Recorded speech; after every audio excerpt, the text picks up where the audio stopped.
trajetória da gente é sempre interessante, né? A gente voltar no passado e relembrar. Eu comecei minha carreira muito jovem, né? Eu sempre gostei de trabalhar, sempre quis ganhar meu dinheiro, então assim, sempre essa coisa meio empreendedora, ela me permeia desde adolescente, assim, né? Aquela coisa, lá no colégio já era presidente do Grêmio, já tinha essa coisa de empreender. E quando eu tinha próximo dos meus 18 anos, meu pai se mudou para o Sul, né? Se aposentou, meu pai era militar, né? Faleceu ano passado na pandemia, e de Covid. Então, assim, foi uma das perdas da pandemia para mim. Mas meu pai, enfim, depois militar se aposentam cedo, né? Com 50 e poucos anos, ele se aposentou, foi para o Sul, eu fazia faculdade no Rio de Janeiro, estava começando a faculdade de engenharia de produção, e acabei que entrei numa greve daquelas gigantescas de faculdade, e fui visitar meu pai no Sul, e adorei o Sul, gostei, né? Na época eu tinha uma namorada, e aí resolvi mudar para lá, e quando eu fui mudar, fazer essa transição, eu ouvi um pouco mais o meu coração, eu já percebi que eu queria trabalhar mais com negócio do que com engenharia, né? A engenharia de produção, na verdade, é a engenharia mais próxima da administração de empresas, né? Então, eu escolhi na época a engenharia de produção por causa disso. Eu falei, não, o que eu gosto mesmo é gestão, é administração, eu quero ser empreendedor, e aí fiz administração, né? Me formei em administração, comecei e terminei me especializando em marketing, e já na faculdade, né? No primeiro ano de faculdade já comecei a trabalhar, já comecei a estagiar, e antes mesmo de terminar a faculdade, eu trabalhei numa indústria de cosméticos, né? Que era a Clorofila, que era a concorrente do Boticário, na época era uma marca muito forte, na época, né? E na Clorofila eu tive a oportunidade de conhecer o marketing de relacionamento, porque eu fui eleito na época, né? Eu estava no último ano de faculdade, fui eleito como a pessoa que ia implementar o projeto na empresa, né? E conheci a minha primeira chefe, vamos dizer assim, em agência, que depois virou minha sócia, né? Que foi a Beatriz Freitas. Ela era a agência que estava implementando o CRM na Clorofila. E era uma agência muito pequena, tinha 6, 7 pessoas só. E eu lembro que ela foi lá fazer uma palestra sobre CRM, sobre marketing de relacionamento, sobre a importância dos dados, e eu me apaixonei muito pelo assunto, né? E peguei aquilo para mim com unhas e dentes, e, poxa, não preciso dizer que em pouco tempo eu estava trabalhando com ela, né? Eu acabei indo trabalhar na agência, foi o primeiro atendimento, ela era dona da agência, e ela era o atendimento também da agência, ela me contratou para virar, entre aspas, CEO e me colocar na linha de frente de atendimento. E ali eu comecei minha carreira, né? Implementando esse projeto.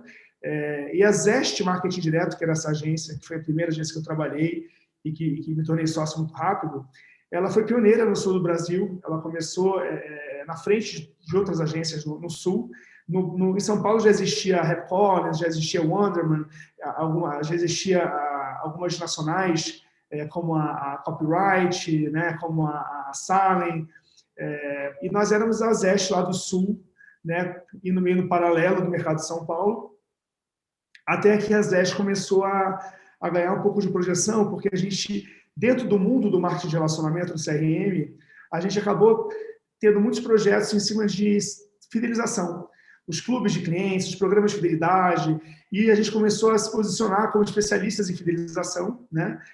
Isso, logicamente, atraiu muita gente. E a gente tinha em Curitiba 2 marcas muito importantes que projetaram a gente. Uma foi a Electrolux, né? E a outra foi o HSBC, que na época era nosso cliente. E a Electrolux lançou um projeto grande, que era o Clube de Afinidade Electrolux, que ganhou o primeiro prêmio da Band, no prêmio Band em fidelização. E aí, nesse momento, a Zest ganhou uma projeção no nacional. Foi um momento, eu lembro bem dessa transição, assim, né? Eu tinha...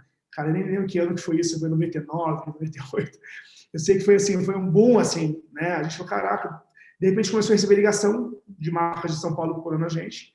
E quando a gente, na época, a gente foi convidado pelo Bradesco Cartões para participar de uma concorrência pela loja Riachuelo. Olha que interessante, né? Há pouco tempo atrás eu trabalhei anos com a Pernambucanas e comecei minha carreira lá, aqui em São Paulo, com a Riachuelo. E a gente ganhou essa concorrência, foi muito marcante para a gente, porque Bradesco Cartões, a gente foi convidado porque a gente tinha lançado um cartão de afinidade Electrolux Bradesco, aqueles co-branded, né? Que tinha sido um sucesso o lançamento. foi todo com marketing direto, com CRM, tinha sido colocado muitos cartões na rua muito rápido, e aí o Bradesco olhou para a gente, quem que é essa agência? Chama aí, e a gente acabou ganhando a conta de toda a área de co-branded do Bradesco. Ganhamos com a concorrência da Riachuelo, na época concorrendo com a Draft. A Draft era uma agência que era a Draft, que o Borges era o presidente, tinha uma coisa em torno da Draft, caramba, ganhamos da Draft. Para a gente foi uma coisa assim. E aí, cara, São Paulo começou a bombar, até que o momento, nesse momento já tinha virado sócio da agência, né? A agência já estava bem maior, já estava lá com 30, 40 pessoas, acho que até mais. E quando eu vim para São Paulo, bem perto da minha vinda para São Paulo, foi uma conversa difícil minha com a minha sócia, alguém tem que ir para São Paulo abrir a agência lá, porque não dá mais para ficar à distância. Naquela época não tinha essa tecnologia toda, né, de videoconferência, era muito mais complicado, era ponte aérea mesmo, era avião. E aí me mudei para cá, abri a sede na Vila Olímpia e deu muito certo. Logo depois eles ganharam a conta da América Online, que era uma conta na época muito grande. A Repense de São Paulo, a Zeste, desculpa, de São Paulo, rapidamente ficou maior do que a Zeste de Curitiba. E naquele mesmo momento, o Minha Mensagem publicou um ranking das agências de marketing direto, né? Que, diferente das agências de propaganda, que são ranqueadas pelo volume de mídia, né? Pela compra de mídia, tem lá todo ano sai, né, o ranking. A Band fez o ranking em cima de receita.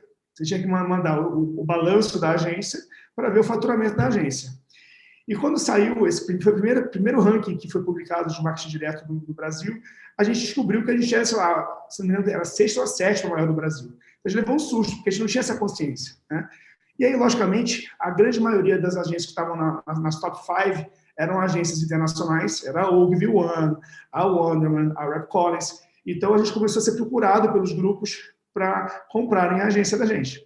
E aí foi quando a gente foi comprado pela Grey. Na época, eu lembro que a gente teve, assim, 4 propostas simultâneas, que foi um boom mesmo de oportunidades. Escolhemos a Grey porque a gente teve uma afinidade muito grande com o presidente da Grey Direct em Nova York. A gente ia responder direto para ele. E era um cara fantástico, assim, que teve uma empatia muito grande com a gente. Eu lembro que a decisão foi ele, porque a parte financeira era muito parecida entre as agências. E aí começamos, né? Isso foi no ano 2001. Ficamos passamos a nos chamar Grey Zest, né? Eu fiquei nesse momento a Bia passou a presidência para mim, porque eu estava em São Paulo, a Grey estava em São Paulo, e o mercado aqui estava muito mais pulsante do que Curitiba. Nessa época, as marcas de Curitiba, inclusive a Electrolux, a Renault, que também era cliente da gente, tinham transferido o seu marketing para São Paulo. Então, a estrutura de São Paulo já era muito maior. E eu fiquei como CEO da agência, tocando até 2006, quando finalzinho de 2005, na realidade, quando a WPP comprou a Grey mundialmente e fez uma mudança grande na Grey aqui no Brasil, juntou algumas agências e tal. E, na ocasião, não me adaptei muito às mudanças que estavam acontecendo, eu não concordei muito. Tinha um momento confuso também em relação ao digital, porque 2006, para quem está no nosso segmento, deve lembrar bem, assim, esse ano foi um ano onde o digital ganhou uma expressividade absurda nas agências. E a grande dúvida era quem é que vai cuidar do digital. Agora é até engraçado essa pergunta hoje em dia, porque o digital hoje ele está no meio de tudo, né? Mas naquela época não, é a agência de direct, é a interactive, é a advertising, quem é a agência que vai ficar dona do digital, né? E eu percebi naquele momento que isso não fazia mais sentido. Eu não acreditava mais numa estrutura tão departamentalizada, sabe? Porque a orquestração que se faz, né, da comunicação integrada, num grupo de comunicação que você tem várias unidades de negócio, ela claro que ela existe, mas ela é complexa, porque todo mundo tem sua meta de receita, sua meta de rentabilidade. Então, assim, é orquestrado pelo no mútuo, sabe? Então, eu falei, cara, não acredito mais nisso, acho que o digital ele vai ganhar uma importância absurda, acho que o digital é muito mais integrado com o CRM do que qualquer outra disciplina, em função dos dados, né? Hoje em dia está muito evidente isso, né? Quando a gente vem para mídias sociais, engajamento, até os termos que são usados nas mídias sociais, no digital, são os termos do marketing de relacionamento de antigamente, né? Então, são disciplinas muito próximas, né, e sinérgicas. Então, eu falei, cara, eu não acredito mais nesse modelo, não estou gostando muito do perfil da gestão do grupo, vou sair fora. Aí pedi minha demissão para a WPP, foi um momento muito difícil, em termos de carreira, assim, foi uma decisão dificílima, porque eu tinha um carinho, tinha uma equipe, né? Tinha um carinho pelo que a gente tinha construído, tinha muitos clientes bons, assim, Mas eu estava legal, eu estava feliz e falei, cara, não, vamos acreditar que é para melhor. E aí saí, consegui negociar com a WPP na ocasião a liberação da minha quarentena, porque como eu era minoritário, né, eu tinha uma participação muito pequena, né, e tinha também tido toda essa mudança no grupo, que mudou o contexto da negociação que eles tinham feito comigo antes, eles entenderam que eles podiam me liberar, e aí eu fundei a Repense, né, na ocasião, convidei a minha diretora de atendimento, na época, trabalhava comigo na Grey para vir comigo, e aí foi muito legal, porque assim, a gente fundou a Repense com algumas crenças muito fortes, assim, né, que até hoje se mantém. Né? A primeira crença é essa questão da transversalidade do digital. Né? Quer dizer, o digital ele não é mais uma disciplina, ele é a espinha dorsal da comunicação. Né? As outras estão no entorno, né, do digital. Então, o digital como protagonista. Né? A segunda crença tinha a ver com a questão da imparcialidade disciplinar. Né? A gente percebia no grupo um apego muito grande a alguns meios, né? Até pela questão financeira, da receita, que taxa mais de rentabilidade, para recomendações que não faziam muito sentido para alguns clientes. Né? Quer dizer, se eu sou um cliente business to business, né, e tem um nicho super focado em tecnologia, tem que falar com quem é de tecnologia, com mídias segmentadas, com eventos, não tem que ir para mídia aberta, gastar milhões em mídia, não faz sentido. Né? Então, essa bandeira da imparcialidade disciplinar, né, de ser mais imparcial e recomendar para o cliente não só o que traz de receita para a agência, ou glamour, mas principalmente o que o cliente realmente precisa, né, demanda uma agência que tenha uma experiência em below the line, uma experiência em ter formatos de remuneração que não sejam só vinculados à comissão de mídia. Então, assim, como a gente vinha do BTL, isso pegou, foi fácil para o nosso discurso ser percebido como um discurso verdadeiro. Né? Então, isso abriu muita frente para a gente. E a terceira crença é a questão da consciência das marcas em relação a todas as questões sociais e ambientais, né? O que hoje é o ISG, né? O que era a sustentabilidade. A gente sempre acreditou nisso, né? Que as marcas precisavam se conectar com causas, entender o seu papel na sociedade, ir além, né? Na hora até na comunicação, como é que eu faço uma comunicação que possa ajudar a facilitar a vida das pessoas, ajudar as pessoas. E esse discurso aproximou muito a gente do terceiro setor já no começo da agência, fez a gente ter clientes que até hoje são nossos clientes muito fortes no terceiro setor, e a gente tem cases muito sólidos em marketing de causa, com grandes marcas. Né? Então, assim, essas três, né, crenças. Número 1, o digital como protagonista. Número 2, a comunicação integrada com imparcialidade. E número 3, a consciência, né, o engajamento socioambiental das marcas, é o que lançou a Repense, né? Eu tenho até um engraçado que está aqui na minha frente, por coincidência. Né? Quando a gente começou a Repense, a gente não tinha cliente ainda, né? A gente não tinha cliente, não tinha case, né? O que a gente tinha? A nossa história e a nossa crença. E a gente fez um folder, isso aqui foi o primeiro folder na agência, que falava do nosso pensamento, o que a gente acreditava, trazia um pouco do currículo dos diretores e tal. E isso aqui, cara, eu leio isso aqui, é impressionante como ainda é atual. Na verdade, o que está escrito ali, a gente já tem 15 anos, e ainda é o que a gente acredita, e ainda é o que a gente percebe que as marcas, a direção que as marcas têm que ir. Por incrível que pareça, ainda tem marcas que não estão tão presentes no digital como deveriam, não estão voltadas para a tecnologia como deveriam, não estão se preocupando com o propósito. Né? E tudo que a gente fala, a gente é muito procurado em função dessa narrativa, e agora, logicamente, em função dos clientes que a gente tem, dos cases que a gente colocou na rua. Né? Então, minha trajetória é aí. A gente chega em 2006, lança a Repense, e nesses 15 anos a Repense só cresceu, né? Se consagrou.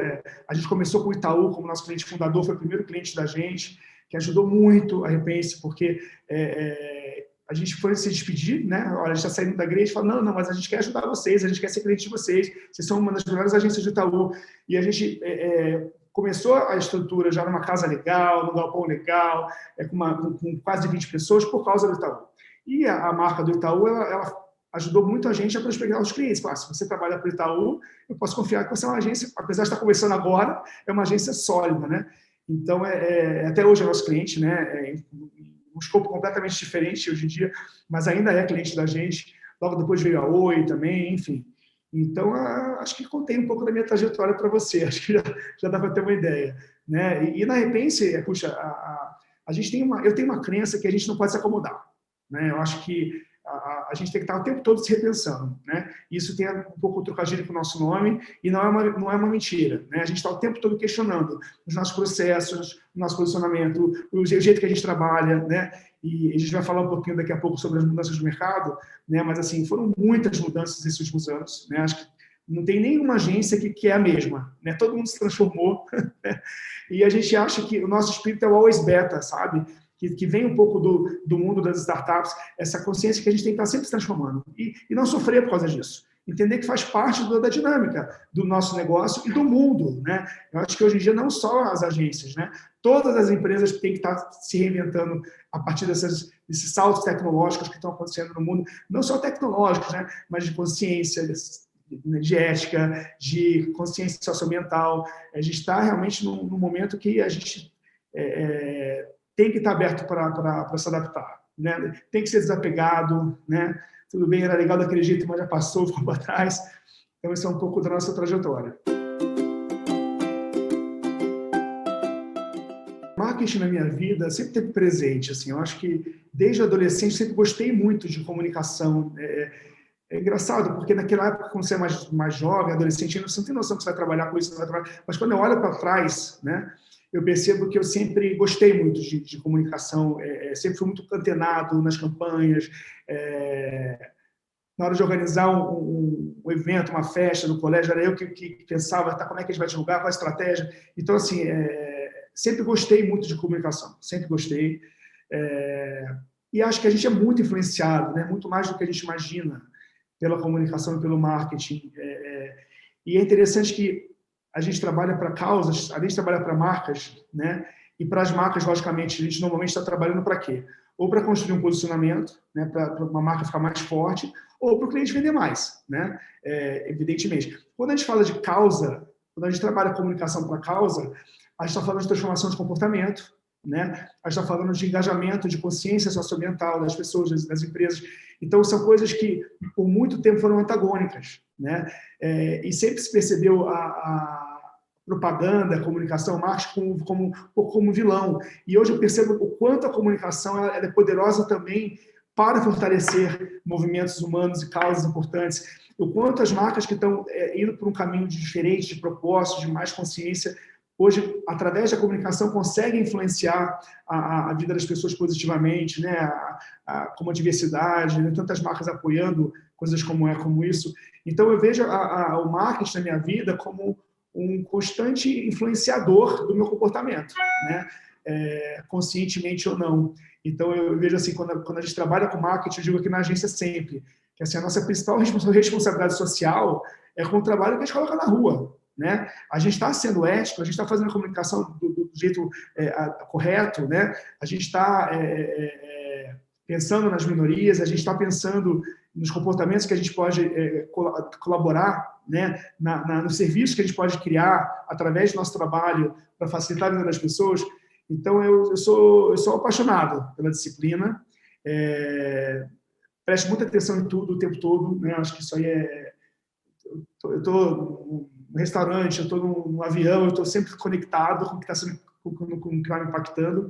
Então, eu acho que essa sensação de que a gente muito influenciado pelo marketing, né? E a gente que trabalha com marketing está do outro lado influenciando as pessoas, eu acho que tem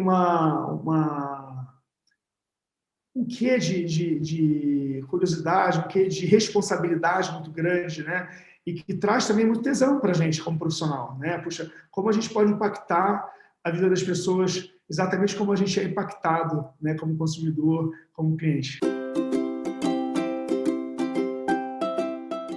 Quando a gente fala de futuro, questionar o futuro, o que será do futuro, o que vem por aí, eu acho uma resposta muito difícil, porque o que eu vejo nos últimos anos é a gente ser o tempo todo surpreendido por novidades que a gente não tinha uma expectativa de que elas viriam, né? Por outro lado, quando a gente estuda, né, os relatórios de tendência, tem vários, né, que a gente assina, a gente percebe, puxa, tem até do SXSW, que agora não me lembro o nome, daqui a pouco eu lembro o nome, que é um relatório que todo ano é publicado, e antes eles vendiam esse relatório, né, e agora eles abrem esse relatório para todo mundo ter acesso gratuitamente, e depois eles fazem o checking do que eles previram e aconteceu, e do que eles previram e não aconteceu. E eles têm uma assertividade muito grande. Então, assim, acho que a gente tem que também respeitar, né, essas perspectivas de tendência, assim. Então, o que a gente ouve, né, eu acho que tem algumas coisas que a gente ouve que vão acontecer, né, e algumas coisas que a gente tem a nossa intuição de que vão acontecer, né. Então, começando pelo que a gente ouve, e eu acredito muito que é o futuro, pensando em comunicação e pensando em marketing, eu acho que tem uma questão cada vez mais intensa em relação a dados, né, a manuseio de dados em todos os aspectos, né, tanto o aspecto da proteção de dados e da privacidade do consumidor, que é uma coisa que desde lá do marketing direto a gente falava, do telemarketing, como é que a gente vai tratar o assunto de privacidade, né, invasão de privacidade e uso dos dados das pessoas. E quando a gente fala do lado da agência, né, do prestador de serviços de comunicação, o quanto a gente já usa os dados de uma forma realmente inteligente, né, para fazer uma comunicação não só que dê mais resultado, que venda mais, lógico que esse também é um objetivo, mas que seja também mais pertinente, mais relevante, né, porque eu tenho sempre essa opinião, desde a época lá do marketing de relacionamento clássico, da década de 90, que quando a gente consegue ser realmente relevante na vida da pessoa, né, adequado, falar na hora certa, do jeito certo, no tom certo, dificilmente a gente vai incomodar. Né? A gente incomoda quando a gente chega do jeito errado, na hora errada, no tom errado. Né? Então, normalmente, o telemarketing ativo ou o e-mail marketing que irrita é aquele que não tem nada a ver comigo. Porque quando chega aquela coisa na hora certa, do jeito certo, você deve ficar satisfeito. Né? Então, acho que o uso dos dados, para mim, é um primeiro pilar em todos os aspectos. Né? Acho que a gente tem que pensar muito nisso. Como é que a gente usa os dados, como é que a gente melhora a comunicação através dos dados e como é que a gente toma cuidado com relação ao uso desses dados, né, para a gente não invadir, não passar do ponto. Né? Segundo ponto, que eu acredito que também é um caminho sem volta, é essa consciência das marcas em relação às questões sociais e ambientais, o papel das empresas e da comunicação e do marketing para melhorar a sociedade mesmo, né, para conseguir fazer a sociedade ficar mais diversa, mais consciente em relação aos problemas. Né? Eu acho que as empresas estão muito mais conscientes de que elas têm um papel fundamental na transformação do mundo. Assim. Não adianta, não é o governo, são as empresas. Né? As empresas têm que fazer isso.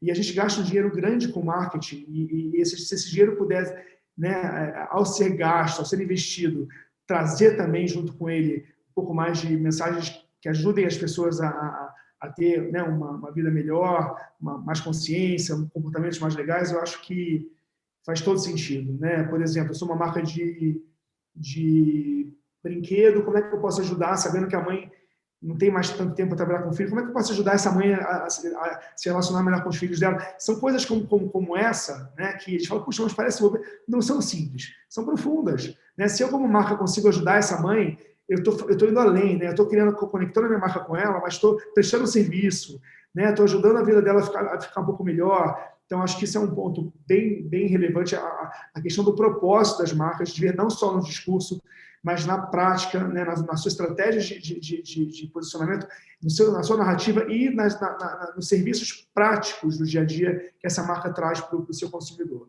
Então, para mim, sim, em primeiro lugar, os dados, em segundo lugar, o propósito. E o terceiro lugar, que eu acho que ainda não temos consciência do quanto isso vai impactar a gente, e já está impactando, a gente acha que é firula, mas não é firula, é o quanto a influência das pessoas, né, dos porta-vozes, das marcas, das celebridades, dos influencers, o quanto isso ganhou um espaço no nosso composto de comunicação, que deve ser muito bem avaliado. Né? Hoje a gente tem personalidades que são mais fortes do que muitos veículos, né? Não só em termos de audiência, mas em termos de influência. Não é só o volume de seguidor, é o quanto aquela pessoa serve de role model para mudar o comportamento de outras pessoas, né? Para o bem e para o mal. Então, acho que olhar para como as marcas, né, vão utilizar esse novo mindset dos influenciadores, que ainda, na minha opinião, tem muito a evoluir. Eu acho que a gente ainda está muito no public post, na sacadinha, e, na verdade, tem coisas grandiosas que podem ser feitas com esse assunto e ainda não estão sendo feitas por todas as marcas. Então, eu acho que a coisa da marketing de influência, né, na minha opinião, é um assunto que vai ainda trazer muita transformação para a gente. Em quarto lugar, eu acho que não dá para desprezar, né, quando a gente vê o Facebook investindo como ele está investindo no metaverso, na terceira dimensão, né, nessa vida paralela que vai acontecer. Na verdade, vai acontecer, já está acontecendo em muitos segmentos, né? As crianças estão aí para mostrar para a gente nos games, né, que elas já têm seus avatares, já brigam com crianças do mundo inteiro, elas estão muito mais conectadas com esse mundo, as crianças e adolescentes, do que a gente está. Então, para a gente fica parecendo que é uma coisa meio... Mas não é. Eu acho que isso, de novo, é aquela coisa, cara, cai na real, porque isso vai mudar, isso vai acontecer. Então, vamos aprender com isso, né? É interessante porque quando a gente fala de adoção de tecnologia, né, a gente tem as marcas que são mais trendsetters, né, que saem na frente, né? As marcas de luxo, por exemplo, fizeram já algumas ações no metaverso, desfiles de moda, tal. Elas são meio trendsetters. Você tem as marcas que entram um pouquinho depois, né?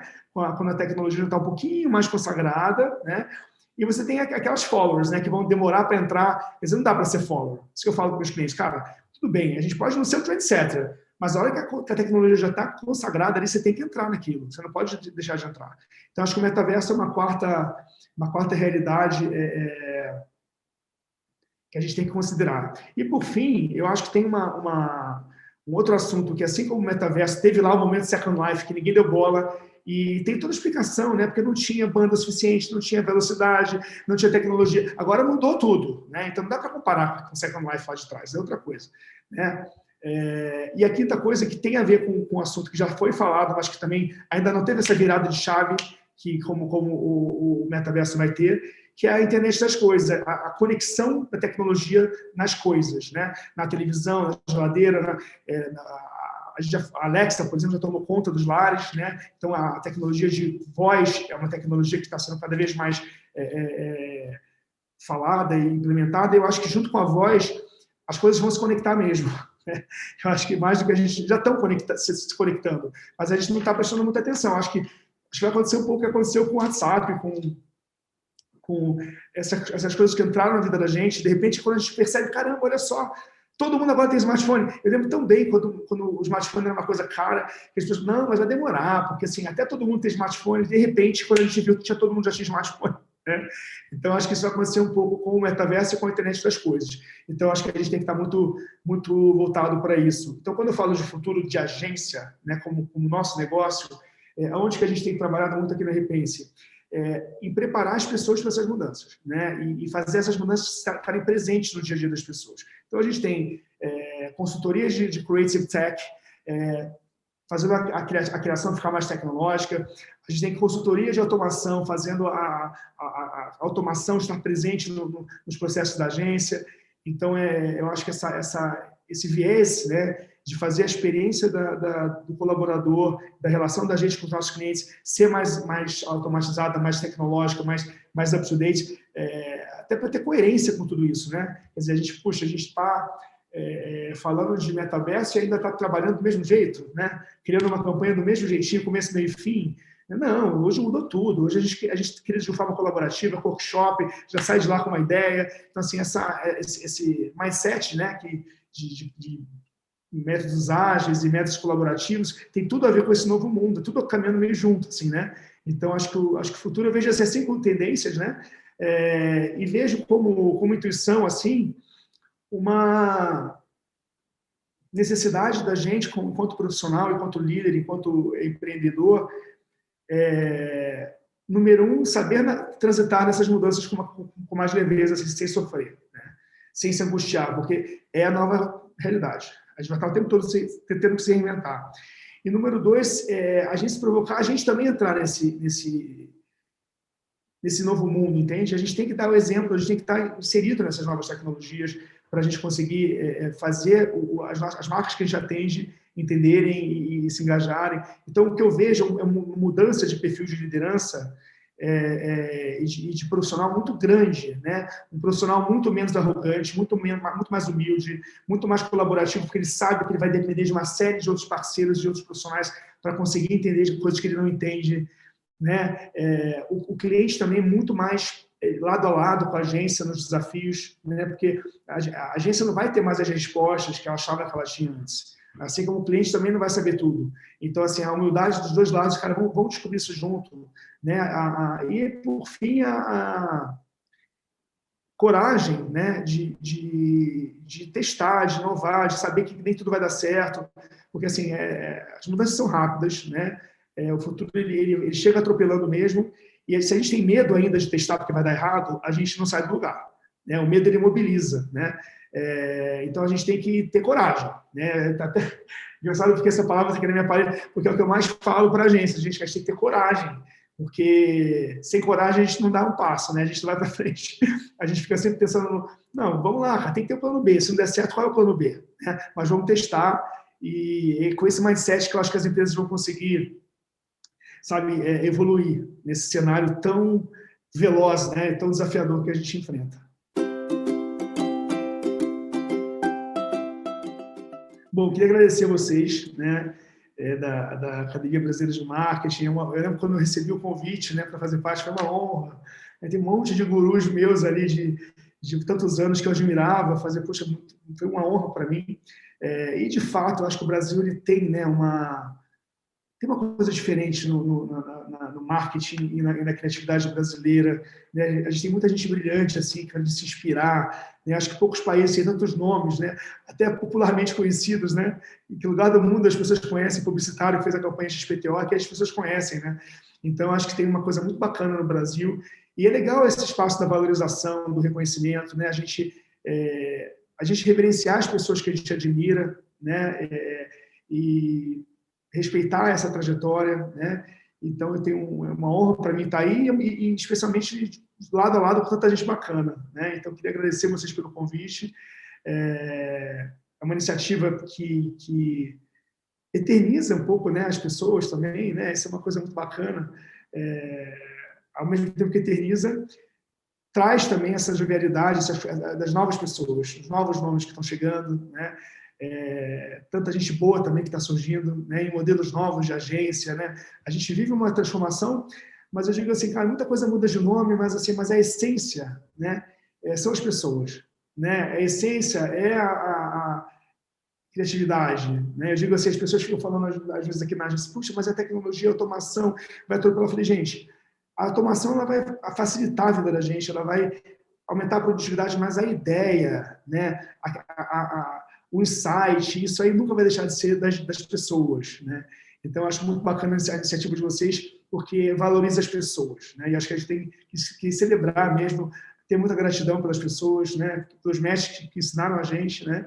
E se a gente puder também ensinar um pouquinho as pessoas, né, a equipe que passou pela gente, os colaboradores, os clientes, é uma honra. Então, eu quero agradecer aí pelo convite, por esse bate-papo gostoso, e me colocar à disposição sempre de vocês, tá? São uns parceiros aí para o que deve vier.